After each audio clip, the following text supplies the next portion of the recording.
Hey there, podcast listeners. Doing a little video intro to this one. Going to try and add a bit more video to things over the next few episodes that are going to drop. Got a special one for you all today. Caught up with Shane Britten from Nomad Bodyboards. Shane and I go way back. He was one of my kind of first sponsors and definitely helped me along the way in the early stages of my career. Nomad celebrated 20 years of existence in bodyboarding this year, so I thought that it would be cool to get in touch, catch up, pick his brain about what were the challenges along the way, his current kind of take on the state of bodyboarding and all those things. A pretty good conversation. It's probably one of the first times I've had someone who's a specific kind of industry figure on the podcast, and a lot of different kind of angles to take that, and definitely feel like there's some interesting stuff here for anyone to get out of. So enjoy this podcast, enjoy this video if you watch it, or just enjoy the audio version if that's the way you listen. Those on the audio won't see this beautiful poster behind me, but I reckon there's a few of you out there who listen to this who probably have one yourselves. Thanks for tuning in again.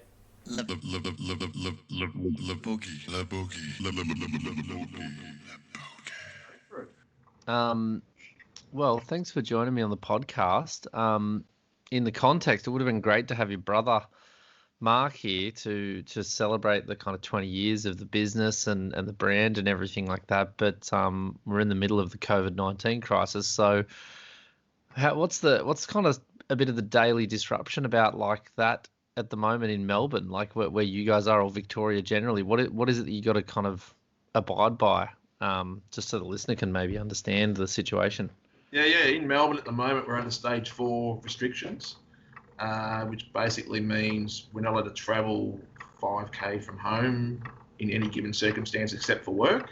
Mm-hmm. If we're at work, we have to basically wear masks all the time. I'm at work now. I don't have to wear a mask basically because Mark's not here, so I'm the only person here. So I don't have to wear a mask as my property type of thing. So, but if he was here, we'd have to be wearing masks, and so it's pretty tough. You can go out for only an hour a day exercise.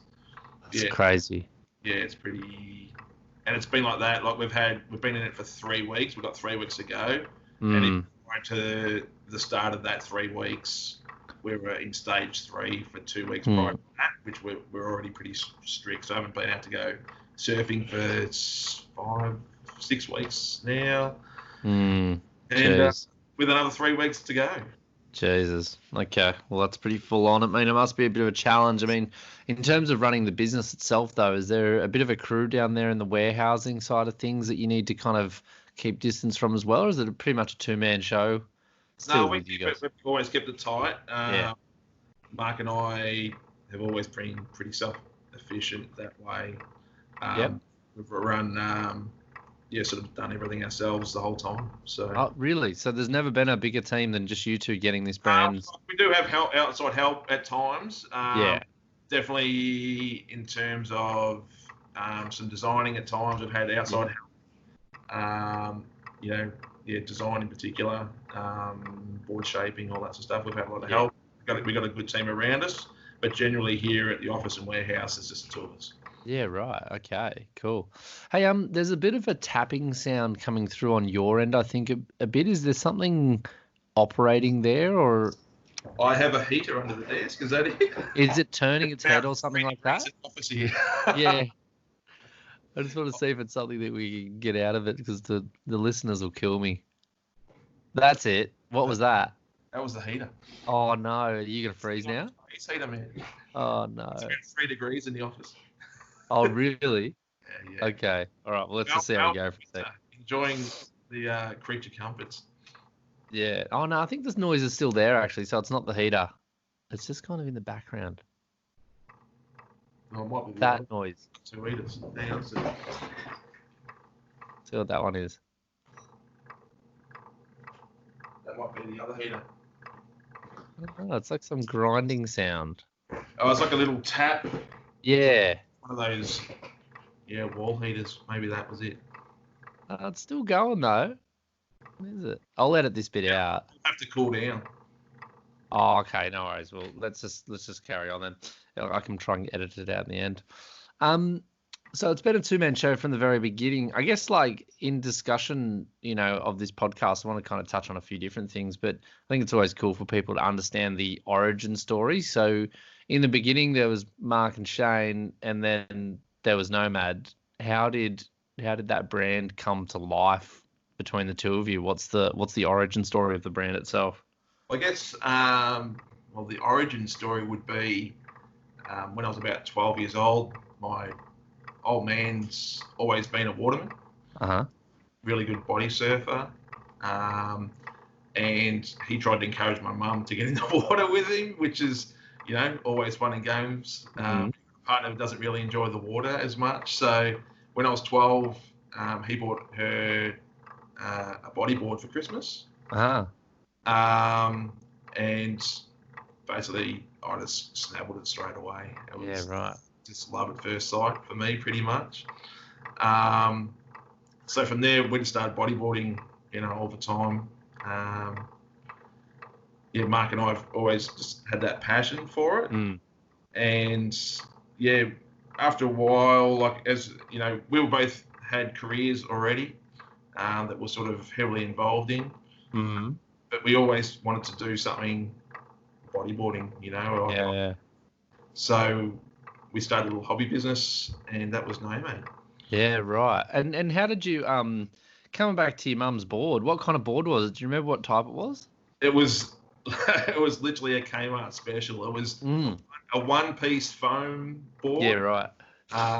With a check pattern on top for grip. That was sure. With the glued-in fins on the bottom. Wow. Piece foam. Yeah, really simple. Bend in half, bend straight back. That's sick. So I basically got that, and then 12 months later, my old man bought one for my two brothers. Yeah, right. Basically in the water from there on. That's funny. And so, arriving at the name Nomad, like, how did you get to that point? What's the story behind landing on the name Nomad? Yeah, that took a long time. Basically, I really like the Native American, Aboriginal cultures, that sort of thing, and you sort of watch them with their traveling, and I felt like we were doing a lot of that. We were doing a lot of traveling up the East Coast, searching for waves and all that sort of stuff, and I really felt that word described bodyboarders searching for waves really well. I really felt like real. When I was growing up, I really liked, Bullet and those sort of soul surfer type guys. Yeah. And I really wanted, a brand that represented that sort of a rider. And I thought that word really described really what we were looking for.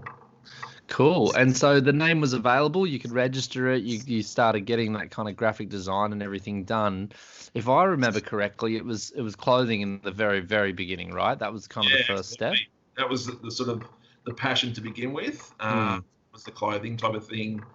From there, from the clothing, it's sort of you start to meet people, and people say, "Oh, can you do this? Can you do that?" You get opportunities. I met Glenn Edwards really early on, shaper for Unknown Bodyboards, and he really encouraged us to sort of, start doing bodyboards, which was really good. How did obviously the backstory for me on this is, as well as that, I think I was one of your first riders that you kind of grabbed, or who was the first? Did Lucky get there first? No, Kiowa O'Sullivan. Ah, yes. Yes, Kiowa first. And his family started inverted up on the Gold Coast. Yeah. And then Chris Clarkson on the Northern Beaches. Yeah. And then I think you were third from memory. Okay, there we go. And so when did this part of that kind of expansion of a team, because that's kind of how tricky was that to navigate in the beginning? Like, what was it that you were looking for in terms of growing the brand at that point in time? Because this is the early 2000s, correct, or it's the year 2000, right? That's yep. Yeah. So, like, what do you think the vibe was like around at that time, and when you were growing the brand and bringing these riders in? Like, what were you What was the feeling like for you and Mark when you were kind of at that point at the early stages, but seeing some momentum start to pick up? It was really difficult. Like, we had no experience in terms of sponsoring. We had nothing. We didn't have a background, like, we'd bodyboarded our whole lives, but we hadn't been involved at club level. We really had a group of mates that we used to surf with every weekend, travel with, go overseas with, etc. So that was our background. So we hadn't had that competition level type sponsorship and so forth. So when you start a brand, you think, oh, we've got to sort of promote it somehow, and that sponsorship type of thing was completely new to us. So to begin with, it was all suggestions from stores and that sort of stuff, and what I knew, like I had a really strong basis of who I liked and who was out there type of thing, because I was an avid Riptide reader and so forth. So you knew all the names, knew all the faces, but didn't really know anyone in the industry. So to begin with, we sort of just we got suggestions and was sort of like grabbing whoever we could and whoever was keen to ride for us. It wasn't until later on that we really settled down on a direction we wanted to head and build a team based around that. So what's that moment of settling down on that direction? Like, what's that all about? Like, what were the ups and lows that led you to that point where you kind of went, okay, we've tried a few different things now along the way. Here's how we're going to project forward with this brand. What's that kind of situation look like, and when does that look like? I guess it's funny that you asked that, because I think there's two major things for me that sent us on that direction, and both of them involve you. So, here we go. All right. Like, two of those things really was a photo shoot we organised with you up at Foster. Oh yeah. That we did with yourself, Lackey, Manny Stern, Brendo Newton. I remember that. Yeah, we organised that, did that. And as part of that, Brendo brought Mickey Smith along. Oh yeah. And I hadn't met Mickey before. I didn't know anything about him. Okay. All I knew, for the couple of years prior in my head was I really wanted to create a film. Like, grew up on underground tapes. I love underground tapes and Strawberry's work with that. And I really wanted to go in a direction that, I wanted to get into producing this film. And I had in my head sort of what it wanted it to be, sort of like an Endless Summer 2 for bodyboarding. Yeah. And, a real team sort of vibe trip. And while we're up there staying at your house. Yeah. Brenda goes, oh, Mickey's made a film, and like I had no idea who this guy was. Yeah. And I go, oh yeah, wouldn't mind seeing it. And I distributed your brother's film. That's right. Part of that. So I'd had some experience distributing a bodyboard film. And Mickey goes, oh yeah, put it on.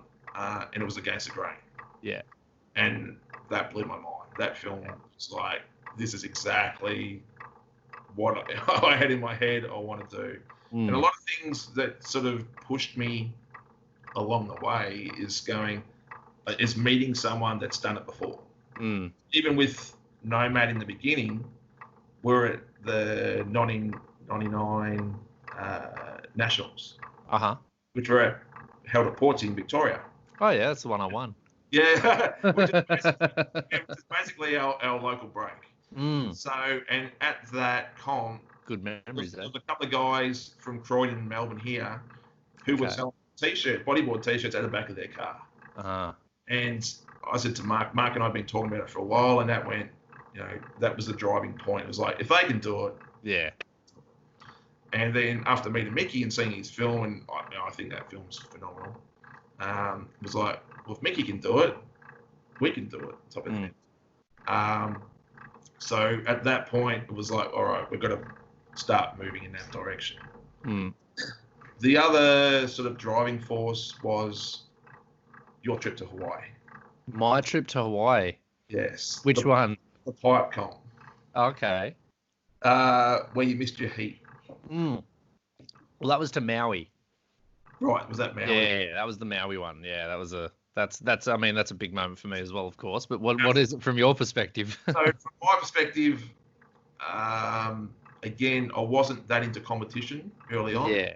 I did get into it because of the team. Yeah. But I did feel at that point, when you had your mishap there, yeah, that wasn't for me to keep investing in, you know, that disappointment that I saw you go through. Oh, yeah. Yeah.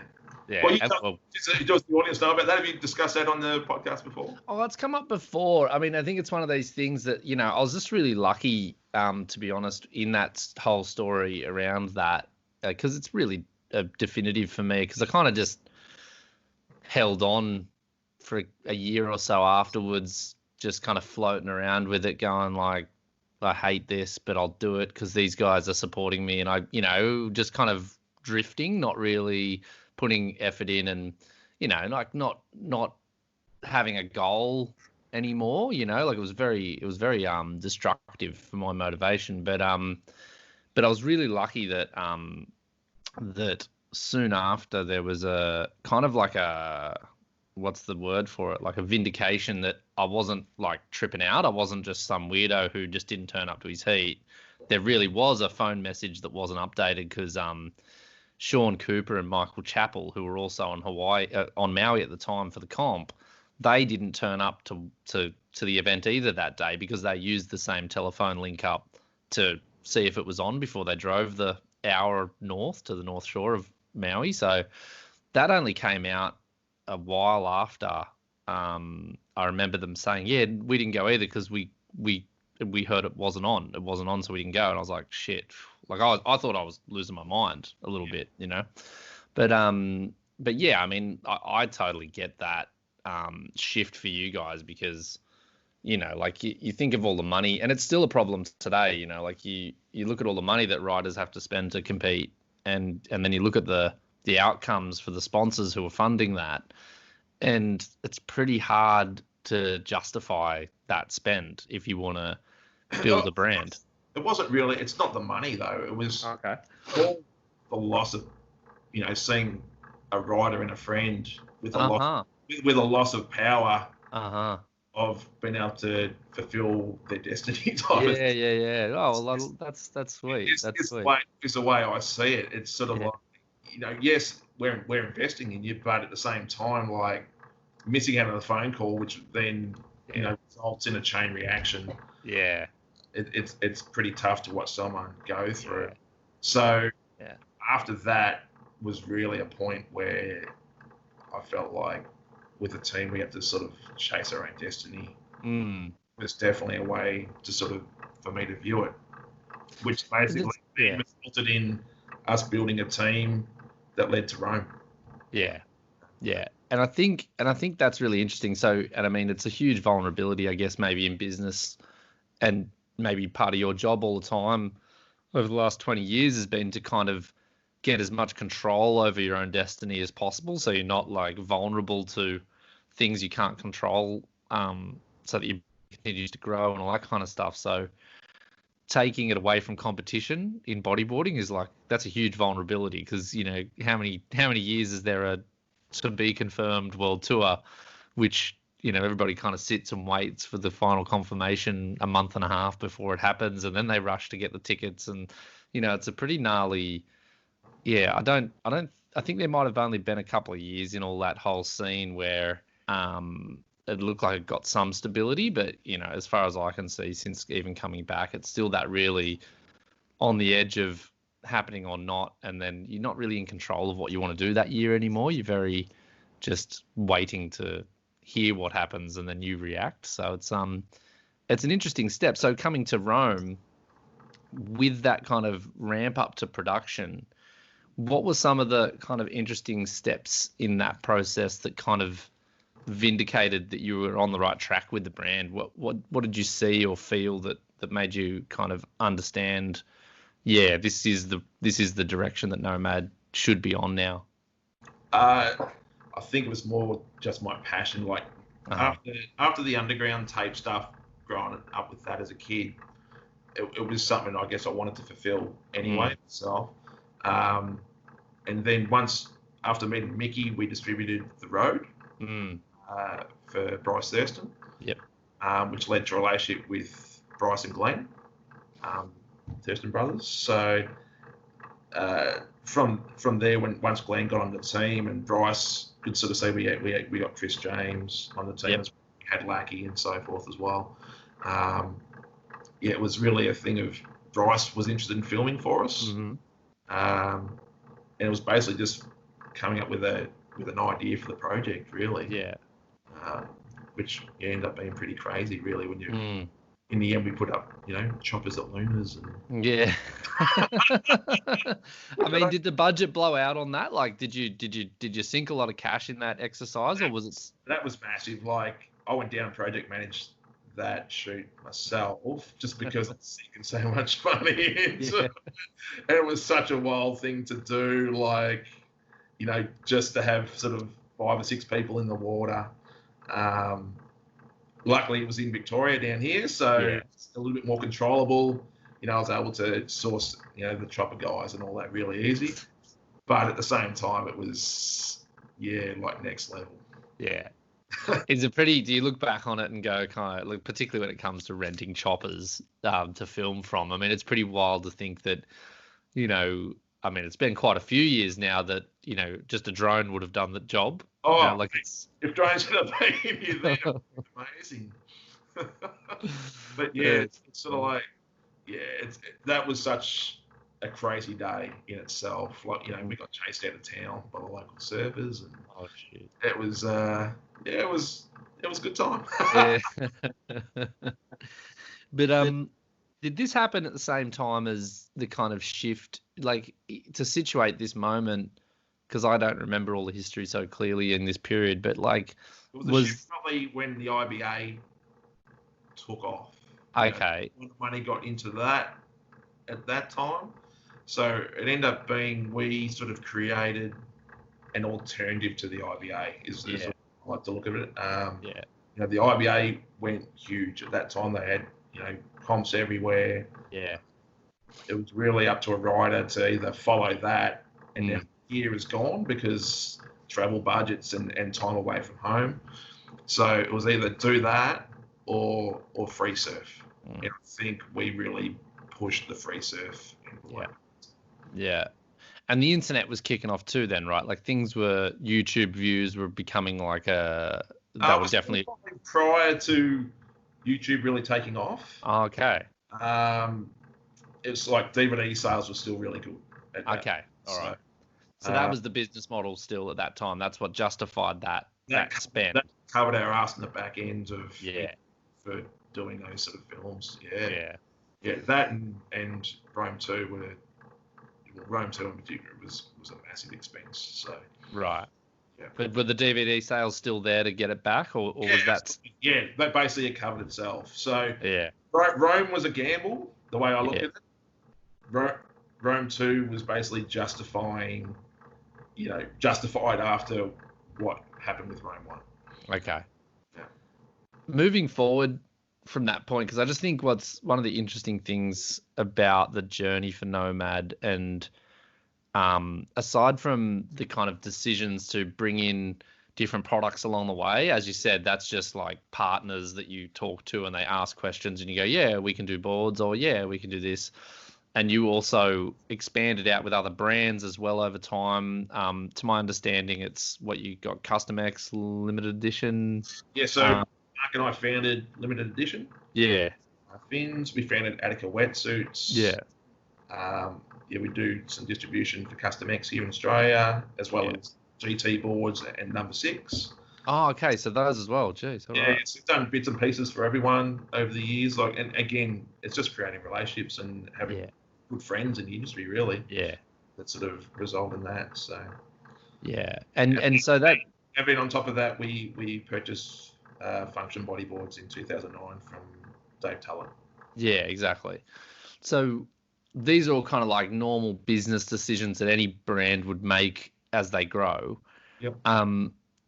But the context, the timing of your growth is a really interesting moment in how to sell things. So you've kind of grown through this huge disruption where the internet went from being, you know, just a place to maybe look at some photos and or you know, have an email account and have that type of communication to being this place with, you know, social media, you know, influencers, different approaches to marketing, zero return on investment, you know, when it comes to making a film and then selling it as a DVD. You know, that all obviously stopped at one point.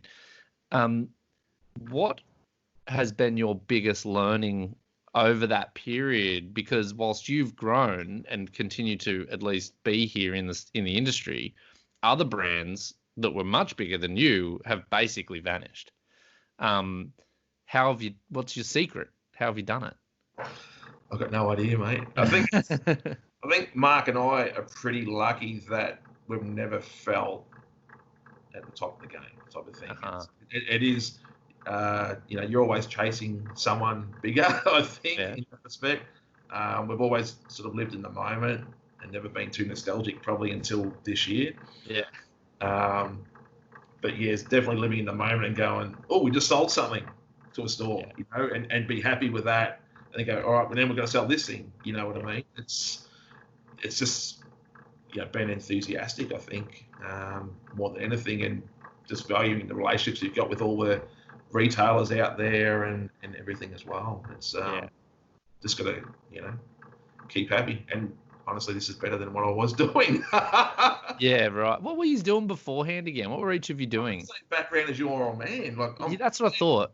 Furniture removals for 10 years. So, but, you know, when I say furniture removals, you know, I ran an international bond store. Yeah. Project managed massive fit outs for hotels. Yeah. That sort of stuff. Mark was IT manager. He had his background, but he was an IT manager for a pre-press company, which again helps with all our advertising and all that stuff. So, you know, we sort of work really well together, sort of yin and yang. Yeah. I've got no idea what he does. He's got no idea what I do, but together we get it done. You know, that's cool. Yeah. That could be part of your secret.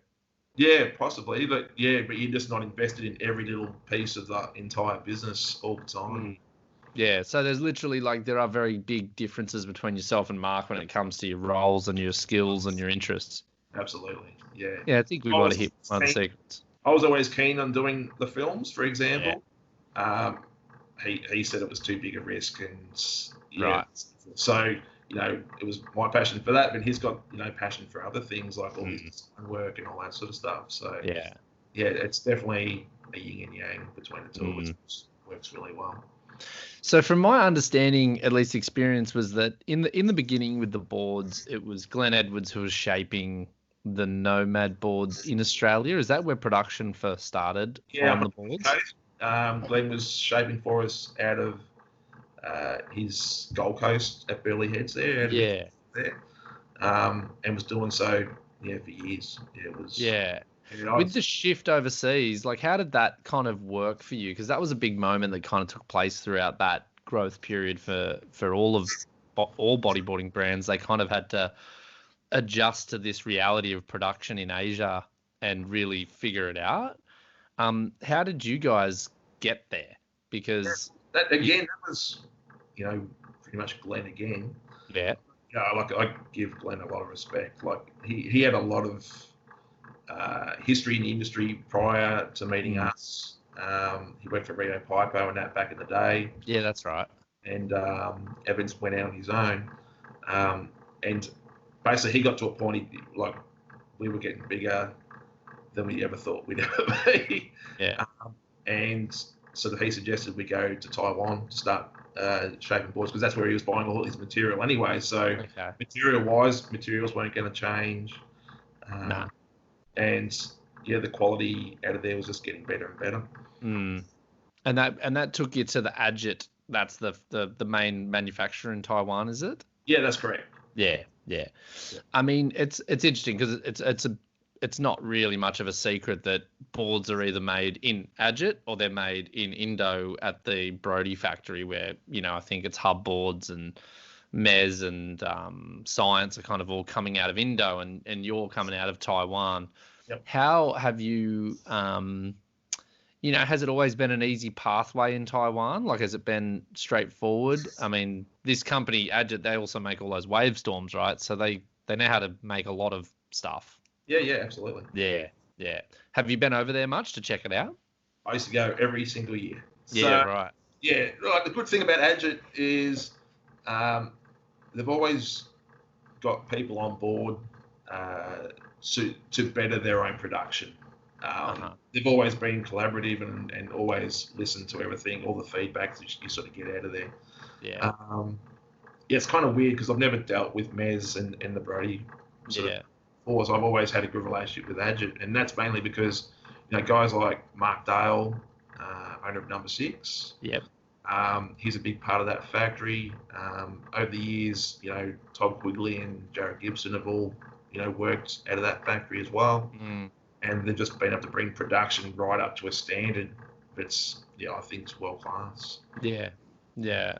Well, that's I mean, it's interesting because there is that competition between the two of them, right? Like, that and you're saying they've been willing to bring in people from like expertise to make sure that the quality gets up, because at the end of the day, I'm just assuming, correct me if I'm wrong, but I'm assuming that top end bodyboards for them aren't their bread and butter at all. It's just this kind of thing that they do a relatively small volume of compared to like their massive volumes of wave storms and other low end boards. Is that kind of a fair assumption about that factory? Back in the day, high end boards, bodyboards was a really big thing for them. They definitely, grew because of that. But then, the softboard and the soft sup market really took off, and that's really a key ingredient for them now.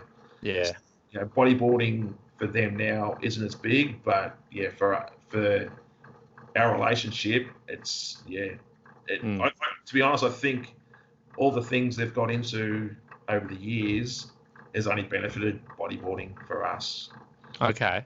Yeah. So their expansion into softboards and sups and things like that, that's benefited the bodyboard production. Oh, absolutely. It's definitely produced better materials. Production techniques. It's cut down on waste and so forth as well. All the techniques they've got, building purpose-built cores, like all their cores are blown separately. They're not built in long sheets where you cut them down. Sort of eco-friendly, that they try and minimise as much waste as possible. Yeah. So I think from that perspective, that growth for them has only benefited. Yeah, for sure.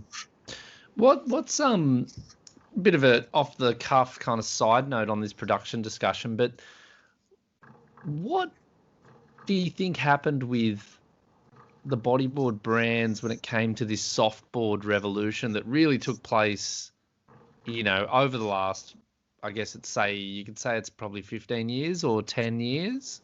Like, I remember when a guy named Andrew Pearce, who used to work at Manta back in the day, and then he was... Yeah. So Pearcey was doing softboards way back out of Foster. And I remember seeing him going like, wow, you're making surfboards out of bodyboard materials. That's pretty wild.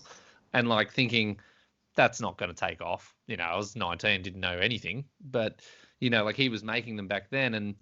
And I just wonder, like, did the bodyboard brands miss an opportunity a little bit to be a part of that big growth story in the surfboard space? Because we were all, we were using the materials, like we were already making things with the same stuff. We just didn't make those other craft that could have been sold. Like, was there something missed, or was there just never an opportunity there, do you think?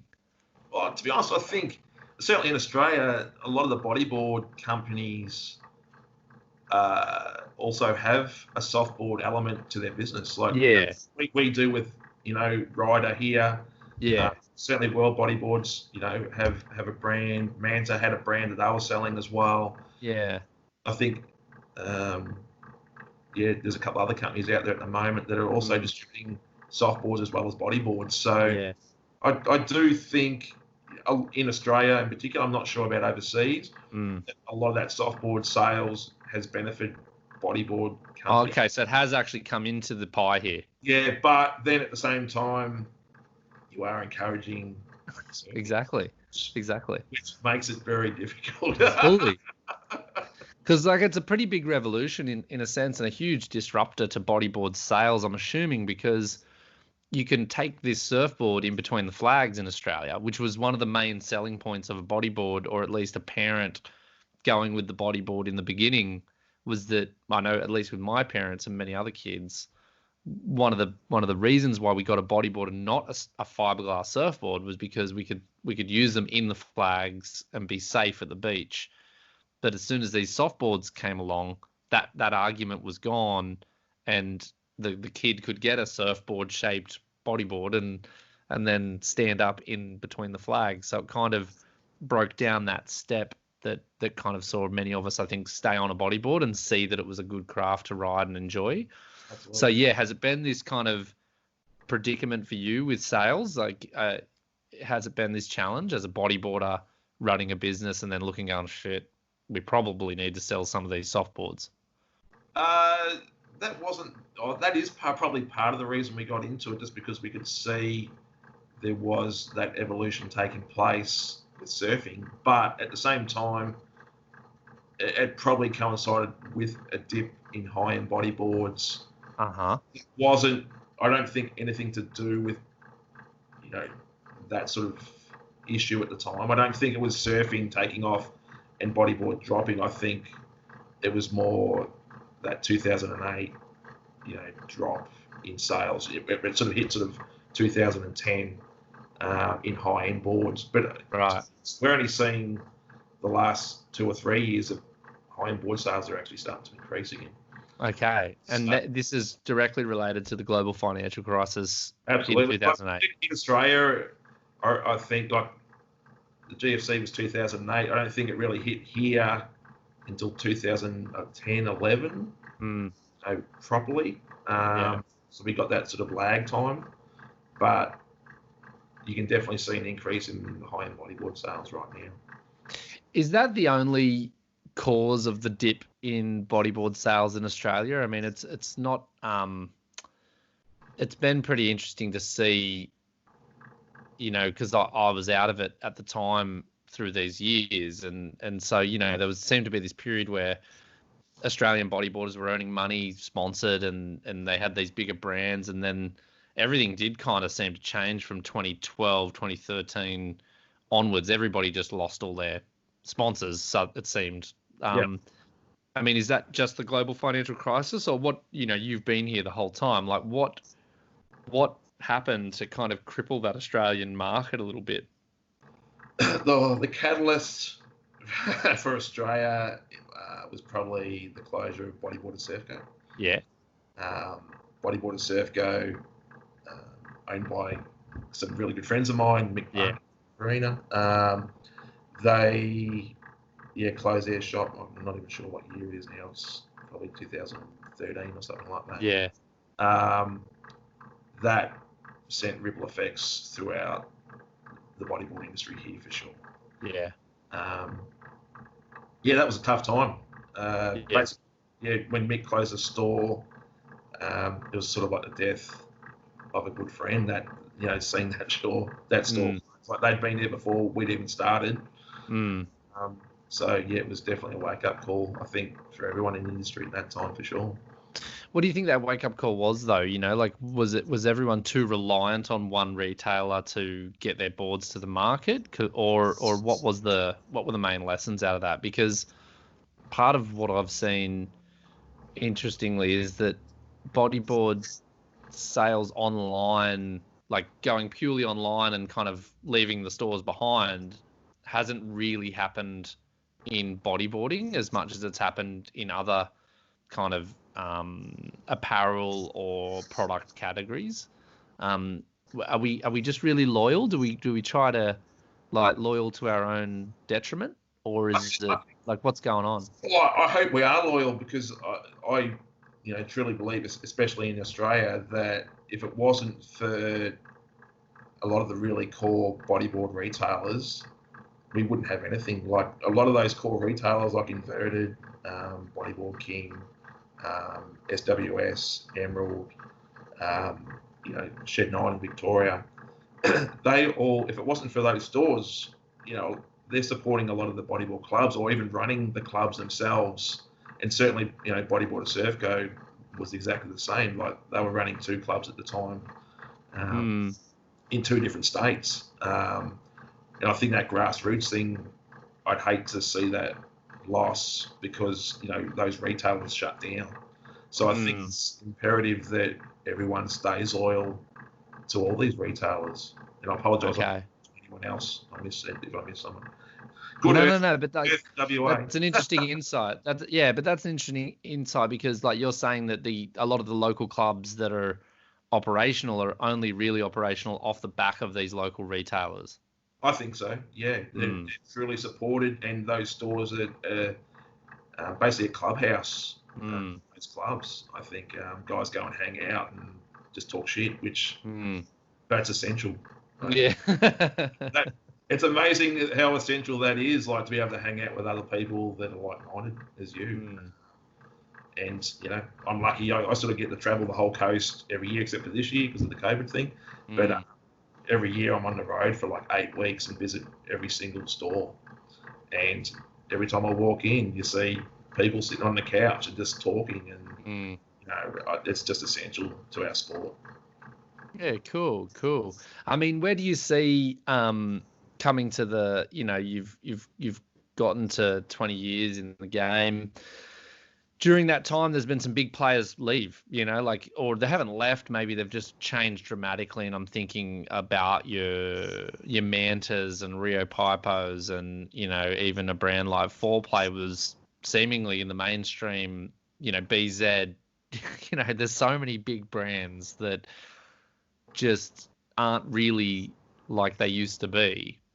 How does that feel for you? Because you would have been growing up looking at all these brands as your inspiration and kind of appreciating them and what they were doing, and then suddenly you're in the game and they all die.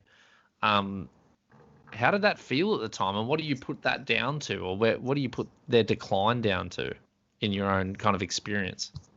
It's a massive question. I know, but I mean, it's an interesting situation. I mean, two upstarts from Melbourne, from Vico, survive.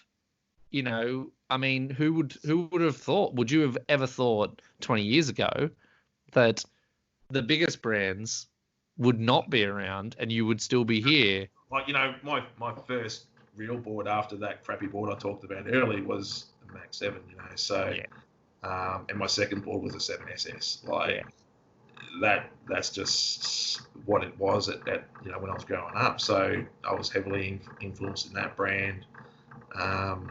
And then, my first foray out of that brand was to buy a Lethal Custom Man. So those brands that you're talking about are the brands I grew up on.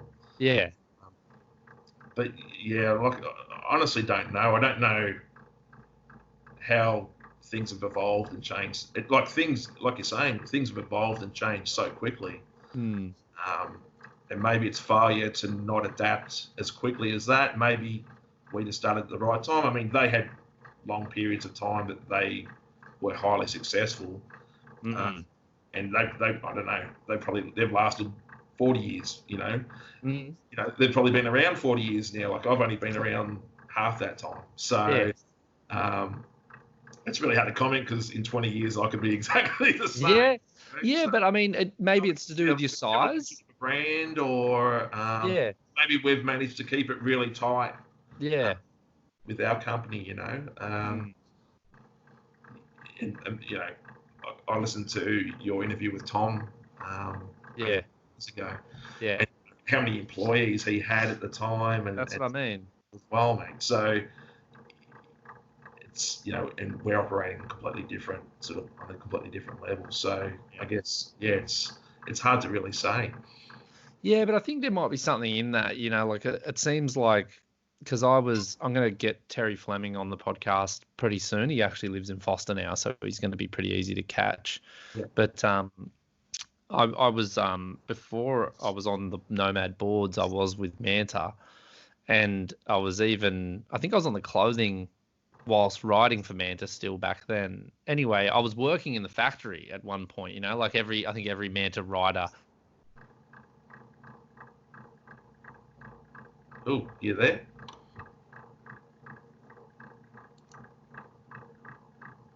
You there, mate? Yeah, you still with me?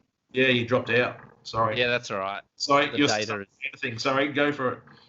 Yeah, so it's just like I was kind of fortunate or unfortunate enough to be there when that kind of first went down, like when it went kind of bankrupt, and I saw the factory and its scale was just off the planet, you know, like it was literal football fields of production and storage, and you know, it was immense. And I just would never have thought that something that big and strong and with all that history would kind of fade away so dramatically. And then to see you guys come up and be kind of small and nimble and not really have that massive growth over a short period. Like, was there ever a period in your journey where you grew dramatically from year to year? Like, was there any one time when you're like, oh, hold on, Mark, this is getting quite real right now? Like, was there a moment like that? Periods of growth where you sort of what's going on? We've sort of, you know, leveled out the last couple of years, which I think is really good because there's only so much Mark and I can do as two people. And you know, there is that drive that you think, should we get more people involved and grow it further? But I think sort of what you're talking about before is sort of staying hungry and nimble as a small business has benefited us, and it's made us more flexible, which it's definitely helped us, you know, get to 20 years without doubt. So looking for a wrap-up point, and I think it's kind of interesting, and I doubt you're going to have much to say about it, but I'm going to ask the question anyway, because... Hear me. But, well, I mean, you've gone this far. It's 20 years. You're not a nostalgic guy, as you've said. You know, you've only just gotten nostalgic because people keep on asking you questions about your history now, and you're starting to look back on it and think about it. But what do you think the future looks like? If you're not nostalgic, I guess you're hopefully looking forward. There were certain decisions you made along the way that seem to have helped you continue on your journey. I mean, what do you see the lay of the land in the world with a coronavirus? I've heard that sales are actually up, which is very weird. Yep. What's the lay of the land look like for you? Certainly, you're looking at sort of where YouTube and that sort of stuff is heading, and you're looking at all those sort of platforms now, Netflix, and stuff. So, you know, I'm still really passionate about film. We're going to start pushing sort of our YouTube channel a lot more, the Lim Edition YouTube channel a lot more. So in terms of growing that, product-wise, we've got a lot of stuff in the works, but it's really just keeping everything as simple as you possibly can, I think, while we're going through this corona thing right now. Yeah. So the flexibility on your side now isn't a growth flexibility, it's more of a stability flexibility. Like, what can we do to just kind of ride this little moment out and make sure it doesn't kill us? Yeah, absolutely. I think, you know, I've become a bit more flexible as well. Like I said earlier about the IBA and not being really into that at the time. I think having Lachlan on board with the team now has sort of changed my mind a little bit, and been trying to get back into that international competitive scene.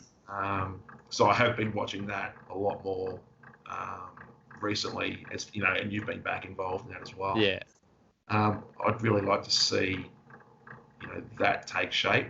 I'd like to see the powers that be with that sort of take a bit more interest in riders.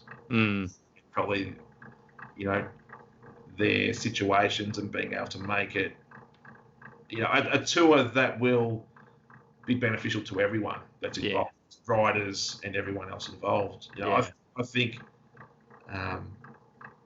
it's pretty tough when you look at it, you know, the amount of competitions they've got at the moment.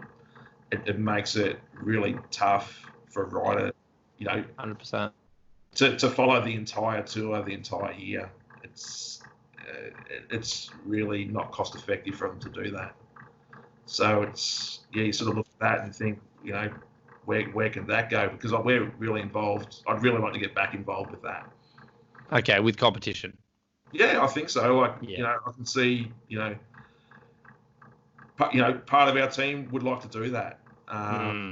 Certainly with Lockie winning the last, 3 Australian tours. And yeah, he's a machine. From that, he actually thought he had a position given to the World Tour. There was a spot there, but then there was sort of a mix-up between the IBA and the ABA that position fell through. But yeah, I would have loved to have seen him see what he could do, you know.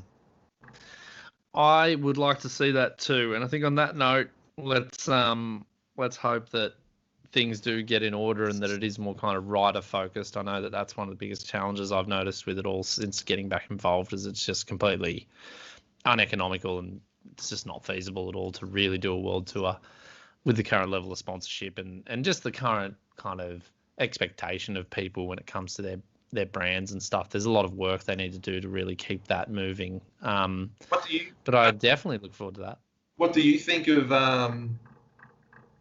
a three competition sort of thing? I'm pretty open about being actually most interested in a one world championship scenario, and I think it just makes even more sense now given COVID that people. I would rather see people compete domestically on national tours in every country and then qualify to a world championship event. Like, for me, that is a pathway that's feasible, and it's also one that's way more inclusive. I'm a bit of a socialist, so like I don't like the idea that, and I'm a complete example of this inequality, is that I had a high paying job, earning up around the 100 grand Aussie mark per year, which was a remote working position. So I could travel on the APV tour like a high paid professional bodyboarder, but without any sponsors that were paying me any money. Mitch was flowing me some boards, that's basically it. And I know that that's not fair.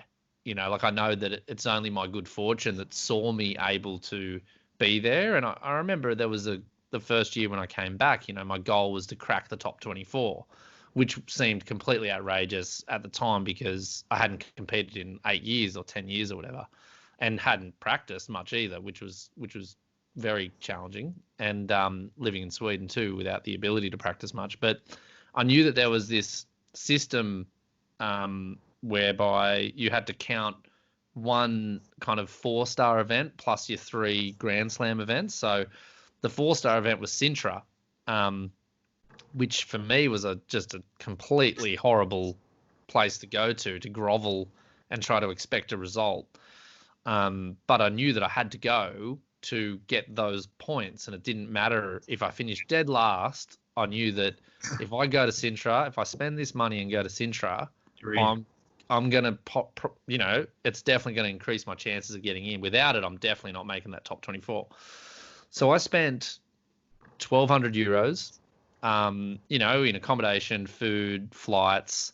I flew to Sintra, got knocked out first heat, at the bottom of the draw, knocked out first heat. And that result got me the points, really. Like, I had a good finish at Fronton that year. I think I finished 13th, which was great. But, like, the real result was Sintra, finishing 54th. In Sintra was the real result that got me into the top 24. So, and look, that's purely, I bought it.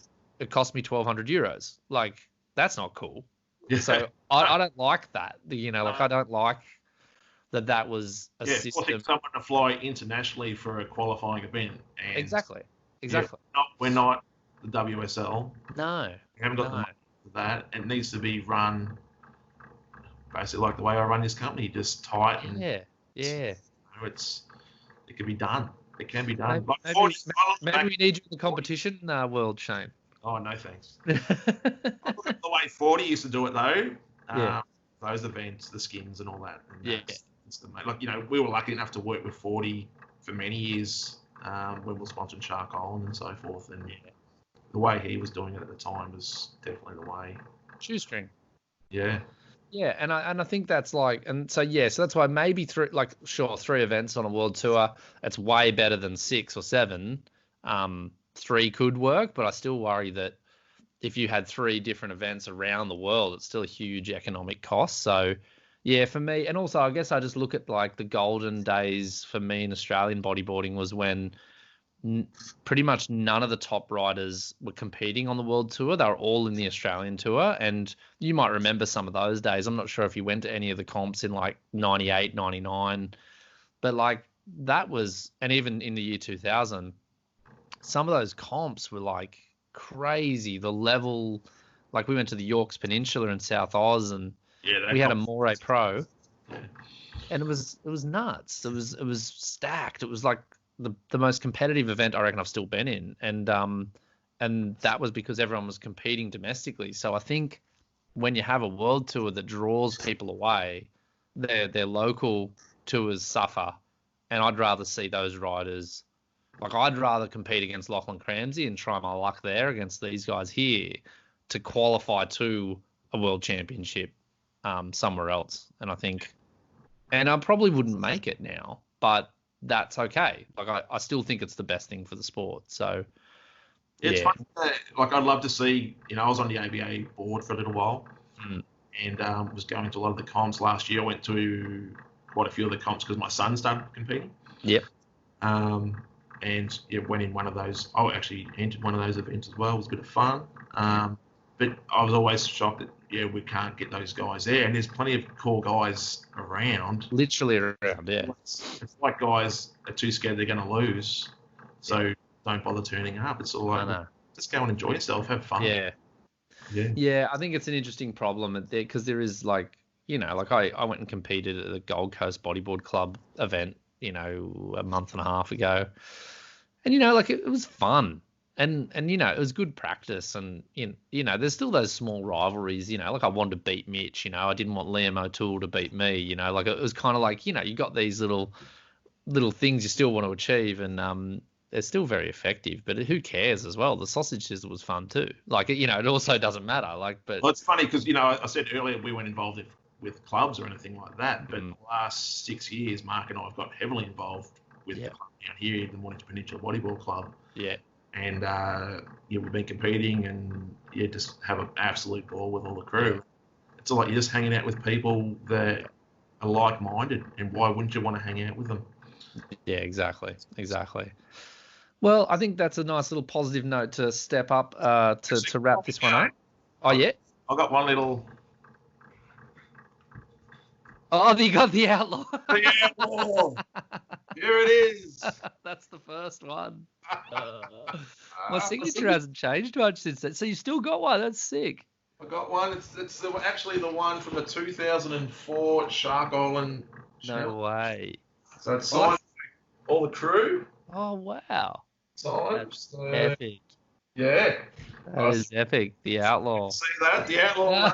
Are you still getting your shit for that? Nah, yeah, some people still call me the Outlaw. They make fun of me around Foster. My fault. I absolutely apologise for that. No, it's fine. I can handle so much criticism. It's so you got to have a big ego to do that. No, that's cool. Well, look, thanks. I'll hit stop record in a second and we'll have a yarn. But for the record, thanks for everything you've done for bodyboarding. For me personally, it was a good moment for me to have a couple of guys see something in me back then and kind of ask me, jump on board and let's do something cool. And that's the only place I've ever had a board model was with Nomad. And yeah, people still remind me every now and then. They send me a little image of a Kirkman model that they've got in their garage or whatever, which is fun. So no, thank you for all that. And I think a lot of people who've been around to watch the Nomad story over 20 years can also probably definitely give a big thanks to you guys for everything you've done for the sport. I appreciate it, mate. I appreciate your friendship over all the years as well, mate. you and I have always managed to keep in contact over the years, and it's really good. Yeah, sweet. All right, I'll hit stop record. Thank you, Shane Britten, and congrats to Nomad on this big milestone. Thanks for having me on, mate. Cheers.